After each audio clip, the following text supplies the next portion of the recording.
Ito po yung bago kong tanim na pitsay.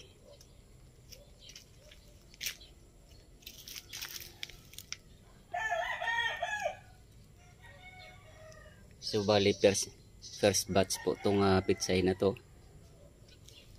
Mula po nung bumagyo ay tinanim ko po ito. At yung mga halaman ko po dito ay nagkasira-sira sila. Yan itong kalamansi ko ay naubos yung dahon. Ito. Malakas po yung hangin nung nagdaang bagyo. Pati yung langka.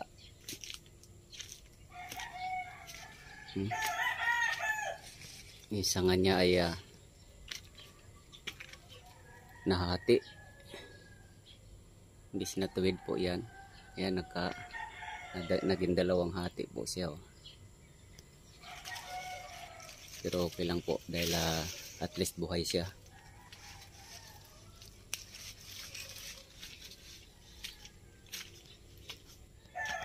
Dito naman ay may susunod na batch na pitsay. Yan.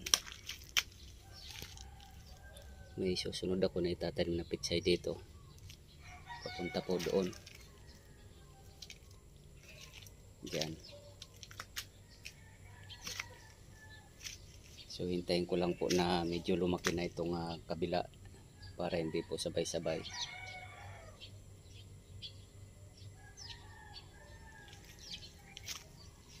Dito naman yung susunod. Ayan po, nakikita nyo ay may mga sili dito. Bali, binhi po to. Binibilad.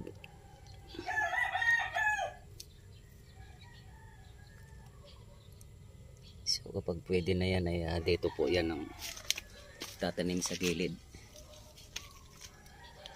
Ayan naman yung mga lemon ko. Yung mga lemon po dito ay nagkatumba-tumba rin sila. Ayan ang nagkasira-sira yung mga dahon. Ayan yung mga natitira.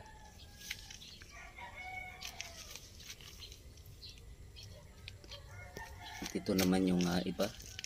Nagkasira-sira dahil nabugbog yung mga bunga.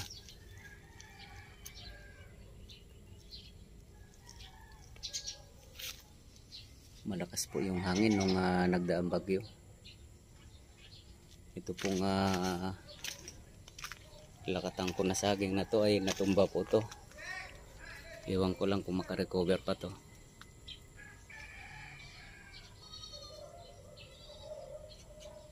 Ayan.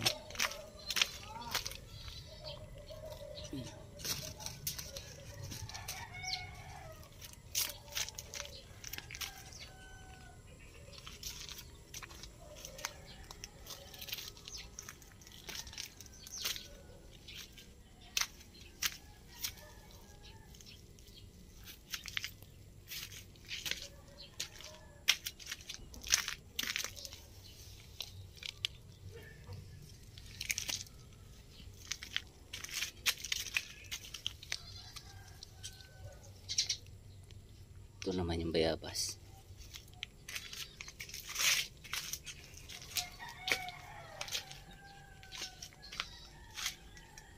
Ito, tumba rin to. Kaya itinayo ko rin. Lakatan po to.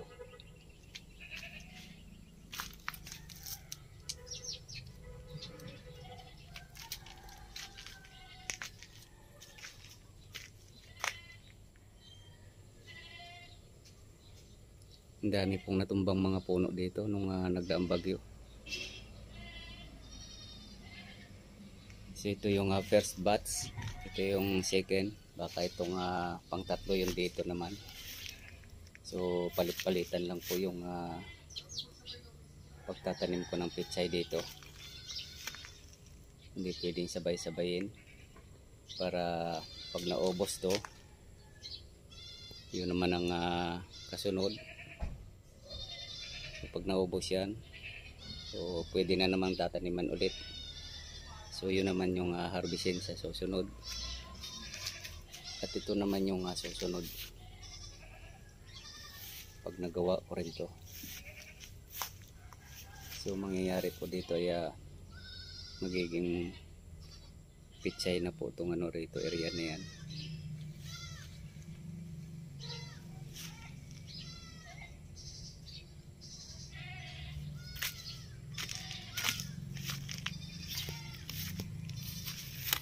Ito, lalaki ng bunga. Ito yung lime.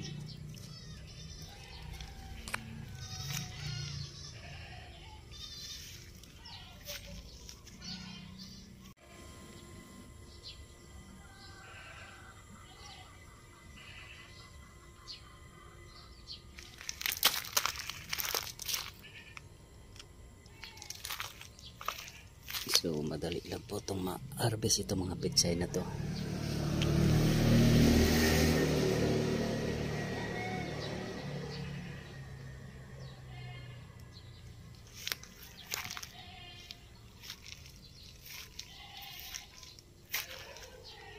So, first time ko pong magtanim nito, kaya hindi ko pa po alam kung paano talaga ang diskarte nito.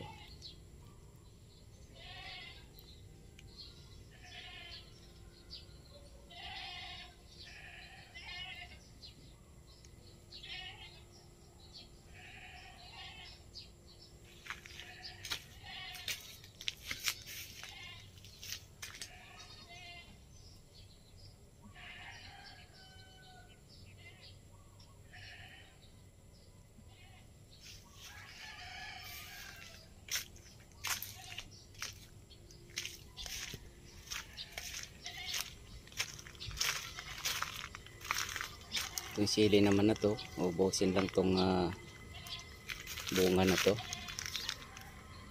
Pag nahinog lahat to ay tatanggalin ko na rin kasi marami na ako nakuha ang binhi. Ayan, for binhi lang talaga yung purpose ng puno na to, para magkaroon ako ng maraming tanim. Yan, tinatapon ko lang po doon sa gilid. Ayan, marami rin dito. So ang tanim po niya ay puro gilid lang po, para pagdating ng summer, yan po yung tatabon dyan sa init ng pader na yan. So napakainit po dyan.